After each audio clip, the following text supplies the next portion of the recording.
Insurance odyssey, supported by eSewa, सबै सधैँ सँगै।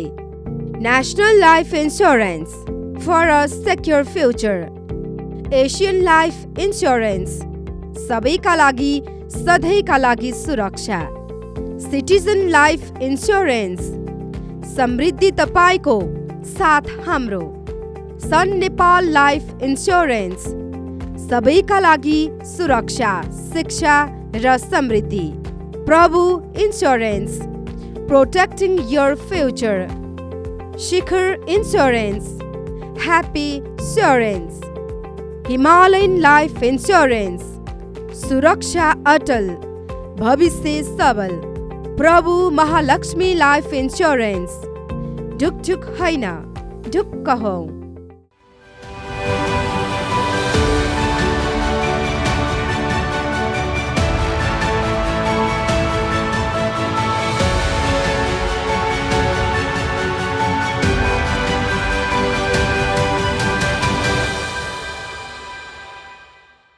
बीमाका विश्वव्यापी विविध आयाम सम्बन्धी विशेष श्रृङ्खला इन्स्योरेन्स ओडिसीमा तपाईलाई स्वागत छ। यस कार्यक्रममा हामी संसारभरका बीमा क्षेत्रका विकास, चुनौती, सफलता र असफलताका कथाहरू प्रस्तुत गर्दै आएका छौँ। हाम्रो उद्देश्य नेपाली बीमा क्षेत्रलाई अझ पारदर्शी, सुरक्षित, समावेशी र नवप्रवर्तनशील बनाउँदै लैजान सहयोग गर्नु हो। बीमाका विविध पक्षमा गहिरो दृष्टिकोण प्रस्तुत गर्ने यो कार्यक्रम इन्स्योरेन्स खबरबाट प्रसारण हुन्छ। आजको एपिसोड विश्वका 10 असफल बीमा कम्पनीका बारेमा केन्द्रित छ। पहिलो घटना छ बेलायतको। 1986 मा माइकल ब्राइटले इन्डिपेन्डेन्स इन्स्योरेन्स कम्पनी स्थापना गरे। कम्पनी बढ्दै जाँदा ब्राइट लोभिन पुगे र दाबी खर्च अनुमान लुकाउने, नक्कली वित्तीय रिजर्भ तयार पार्ने र झुटा तथ्याङ्क प्रस्तुत गर्ने योजना सुरु भयो। यसले 1 अर्ब पाउन्ड भन्दा बढीको घाटा निम्त्यायो। सन् 2001 मा कम्पनी पतन भई लिक्विडेसनमा प्रवेश गर्नु पर्यो। अदालतले माइकल ब्राइटलाई 7 वर्ष र अन्य 2 कार्यकारीलाई 4 वर्ष जेल सजाय दियो। घोटाला केवल कम्पनीको पतनमा सीमित रहेन, सम्पूर्ण बेलायती बीमा उद्योगमा विश्वास सङ्कट उत्पन्न गरायो। असफलताको अर्को घटना छ अमेरिकाको। एक्जिक्युटिभ लाइफ इन्स्योरेन्स कम्पनी 1961 मा स्थापना भयो। विस्तारको क्रममा कम्पनीले अत्याधिक जोखिमयुक्त जङ्क बन्डमा ठूलो लगानी गर्यो र वित्तीय स्थिरता सुरक्षित छ भन्ने भ्रामक दाबी गरिरह्यो। उच्च जोखिमको लगानी असफल बन्दै जाँदा कम्पनीले 10 अर्ब डलर बराबरको घाटा बेहोर्नु पर्यो।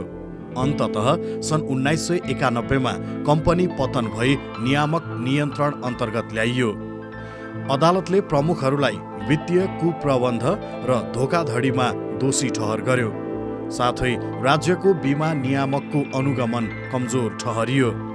यस घटनापछि अमेरिकामा बीमा क्षेत्रका जोखिम व्यवस्थापन र नियमन कठोर रूपमा संशोधन गरियो। रिलायन्स इन्स्योरेन्स 1817 मा स्थापना भएको थियो। पुरानो अमेरिकी बीमा कम्पनी मध्ये यो एक थियो। तीव्र विस्तार र जोखिमपूर्ण कम दरमा कार्यकर्ता मुआब्जा पोलिसीहरूमा लगानी गर्दा यसको पुँजी समाप्त हुन थाल्यो। बजारमा असल भएको झुठो दाबी गर्दै नक्कली वित्तीय रिपोर्ट पेश गरियो, जसले अन्ततः लगभग 10 अर्ब डलर भन्दा बढीसम्मको ठूलो घाटा जन्मायो। अदालतले उच्च अधिकारीहरूलाई धोखाधडी र वित्तीय कुप्रबन्धमा दोषी ठहरायो। पुनर्बीमाकर्ता, अडिटर र एजेन्टहरू समेत यस घटनामा संलग्न थिए। यसको पतनले अमेरिकामा बीमा दायित्व अनुमान नियमन प्रणालीलाई पुनर्समीक्षा गराउन बाध्य बनायो। क्यानाडाको कन्फेडरेसन लाइफ 1871 मा स्थापना गरिएको एक पुरानो बीमा कम्पनी थियो। समयसँगै कम्पनीले रियल इस्टेट र उच्च जोखिमयुक्त लगानीमा अत्याधिक आश्रित रणनीति अपनायो। घाटा बढ्दै जाँदा पनि कम्पनीले वास्तविक जोखिम लुकाएर नक्कली वित्तीय स्थिरता प्रस्तुत गर्यो, जसको परिणामस्वरूप 2,60,000 भन्दा बढी ग्राहक प्रभावित भए। अन्ततः कम्पनी 1994 मा पतन भई सरकारी नियन्त्रणमा प्रवेश गर्यो। अदालतले शीर्ष निर्देशक, सल्लाहकार तथा आन्तरिक अडिटरहरूलाई कर्तव्यच्युत र वित्तीय कुप्रबन्धमा दोषी ठहर गर्यो। यस घटनापछि सरकारले विशेष कोष स्थापना गर्नु परेको थियो। युक्रेनको लेम्मा इन्स्योरेन्स कम्पनी 2005मा स्थापना भएको थियो।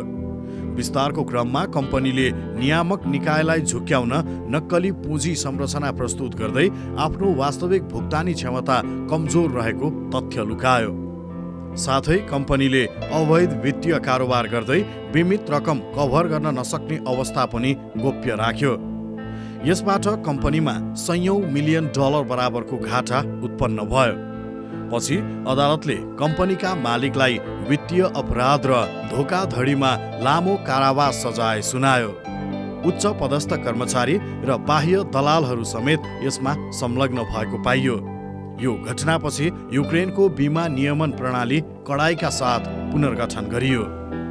विश्व बीमा उद्योगमा असफलता प्राय खराब व्यवस्थापन, जोखिम मूल्याङ्कनको कमजोरी र आन्तरिक अनियमितताबाट सुरु हुन्छ।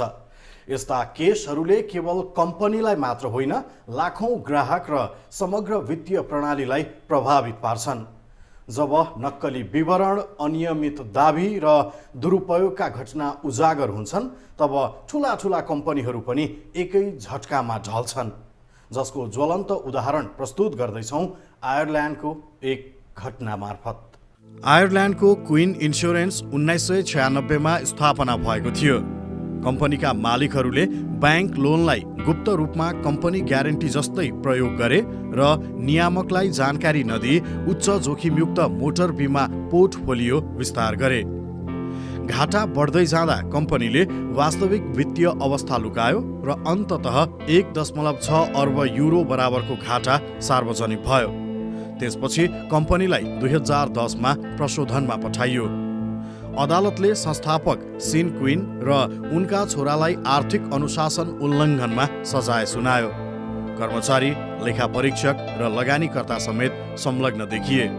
यो घटनालाई आइरिस बीमा इतिहासकै सबैभन्दा ठूलो वित्तीय सङ्कट मानिन्छ। अमेरिकाको नेसनल ग्यारेन्टी इन्स्योरेन्स 1980 को दशकमा स्थापना भयो।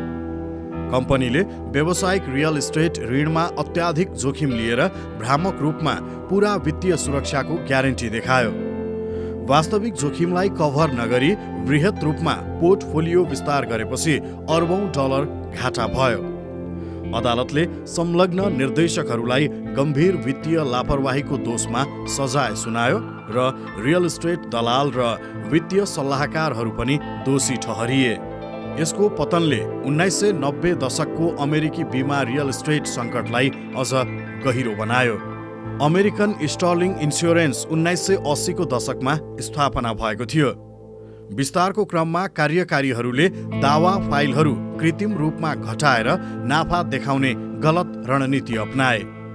कम्पनीले दाबी अस्वीकार गर्ने अनैतिक प्रक्रिया प्रयोग गर्दै वास्तविक दायित्व लुकायो, जसबाट लाखौं डलरको घाटा उत्पन्न भयो। अनुसन्धानपछि अदालतले कम्पनीका मालिकलाई बीमा धोखाधडी र गलत विवरण प्रस्तुत गरेको आरोपमा दोषी ठहर गर्यो। दाबी मूल्याङ्कनकर्ता, एजेन्ट र अडिटरहरू समेत संलग्न ठहरिए। यस घटनाले अमेरिकी बीमा क्षेत्रमा ग्राहक सुरक्षा, दाबी प्रक्रियाको पारदर्शिता र नियमन अझ कडाइका साथ लागू गरिनुपर्ने आवश्यकता उजागर गर्यो। असफलताको अर्को घटना देखा पर्यो दक्षिण अफ्रिकामा।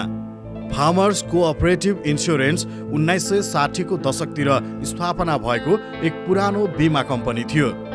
तर कम्पनीले राम्रो गर्दै गएपछि त्यसका सञ्चालकको मनमा अझै बढी कमाउने लोभ जागृत भयो। सञ्चालकहरूले बीमा प्रिमियमलाई व्यक्तिगत कारोबारमा लगानी गर्दै नक्कली नाफा देखाउने वित्तीय रिपोर्ट पेश गरे। यस अनैतिक व्यवहारका कारण $100 मिलियन बराबरको क्षति भयो र ग्रामीण बीमा बजारप्रति जनविश्वासमा ठूलो चोट पर्यो। अदालतले कार्यकारीहरूलाई आर्थिक अपराध र विश्वासघातमा जेल सजाय सुनायो। यस घटनाले ग्राहकको रकम सुरक्षित, पारदर्शी र जिम्मेवार ढङ्गले व्यवस्थापन गर्नु अनिवार्य छ भन्ने प्रमाणित गर्यो। त्यसपछि नियामक निकायहरूले अडिट, आन्तरिक नियन्त्रण र जोखिम मूल्याङ्कन कडाइका साथ लागू गरे। यी 10 घटनाहरूले स्पष्ट देखाउँछन् कि बिमा उद्योगमा पारदर्शिता, जोखिम मूल्याङ्कन, आन्तरिक नियन्त्रण र नियमनको कतिको आवश्यकता छ। एकै समयमा बीमित जनताको सुरक्षामा कमजोर व्यवस्थाले कस्तो ठूलो आर्थिक र सामाजिक असर पार्न सक्छ भन्ने कुरालाई पनि प्रमाणित गर्छ। यी कम्पनीहरूले नक्कली वित्तीय विवरण, जोखिम लुकाउने अभ्यास, दाबीमा अनैतिक प्रक्रिया र नियामकलाई छल गर्ने काम गरे। यसको परिणामस्वरूप लाखौं ग्राहक र करोडौं डलरको लगानी भएका कम्पनी असफल बन्न पुग्यो। कार्यक्रमको 12औं अर्थात् आजको एपिसोडमा हामीले विश्वका 10 असफल बिमा कम्पनीका बारेमा चर्चा गर्यौं। कार्यक्रमको अर्को एपिसोडमा विश्वका 10 अनौठा बिमा योजनाका बारेमा केन्द्रित हुनेछौँ। बिमा उद्योगलाई अझ जिम्मेवार, जनमुखी र भविष्यप्रति उत्तरदायी बनाउने तपाईँ हाम्रो साझा यात्राबाट आजलाई बिदा दिनुहोस्। नमस्ते।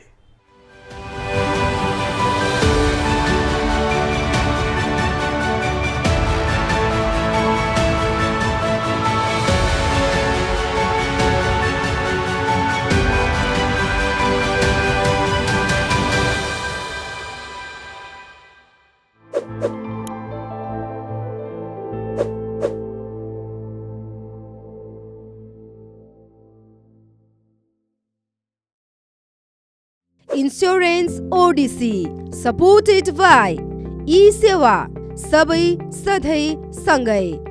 National Life Insurance, for a secure future. Asian Life Insurance, सबैका लागि सधैँका लागि सुरक्षा। Citizen Life Insurance, समृद्धि तपाईको साथ हाम्रो। Sun Nepal Life Insurance, सबैका लागि सुरक्षा, शिक्षा र समृद्धि। Prabhu insurance, protecting your future. Shikhar insurance, happy assurance. Himalayan life insurance, सुरक्षा अटल, भविष्य सबल। प्रभु महालक्ष्मी लाइफ इन्स्योरेन्स, ढुकढुक होइन ढुक्क हौ।